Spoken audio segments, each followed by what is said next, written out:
تجربة ذاتية أحد أبنائها هيقولها لنا.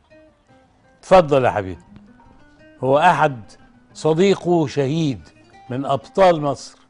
اتفضل يا حبيبي. هو اللي كاتب الشعر. اتفضل. مطلب شعبي إهداء لشهداء سلامنت مركز بلبيس الشرقية، شهيد أحمد عدوي بطان، شهيد محمد أحمد مهدي، شهيد أحمد عدوي أحداث العريش، كتيبة 101 29/1/2015. مطلب شعبي.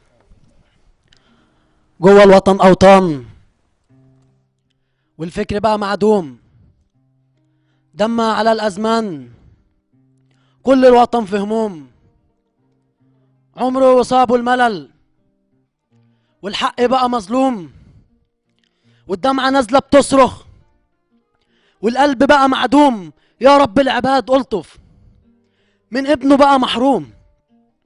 حالف وهفضل أحلف، ننهض بمصر نقوم. راح الشهيد البطل مرجعش الا هدوم.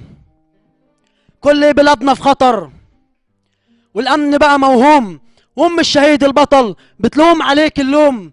ازاي تسمح يا وطني بدم الشهيد تروي؟ اضرب بنار الغضب، امحي قلوب تهوي. ساعة ما جالها الخبر باتت في صورته بتغوي، والدم نهره سال. امتى يا وطني هتنوي نمحي قلوب كرهاك، نمنع بحور الدم؟ انا لو شهيد في لقاك ههتف ولو اصم، لكن حق الشهيد يرجع يزيل الغم. يا شهيد جوه القبور اسمع وطني بيتكلم، حالف يهد السور ويمنع امي بتتألم. حقك لازم هيرجع لولادنا، نحكي نعلم ان الوطن عاش بدم الولد علم. راحل ولسه ما جاش، انحني يا وطني وسلم. ده الدم مش ببلاش، رافض تكون متكمم. دق الجرس ماتوا الحرس، أذن أذان صوته الخرس. جوه الوطن يادي الجرس، فكوا القيود صبري خلص. فكوا القيود اعلنوا حرب، ابدأ أوام بالضرب. لازم حق اللي مات يرجع بعنف وصلب، لازم يموت الكلب لاجل الشهيد يرتاح.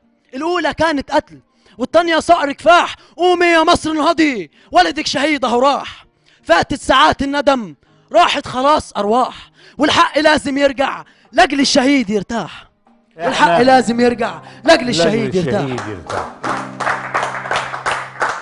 يا ولدي العزيز اتفضل اقعد، ونحن لسنا في حاجة إلى تعليق أو حديث. آدي ولادنا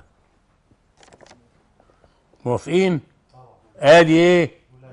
دول ولادنا يستحقوا تصفيق. اتفضلوا.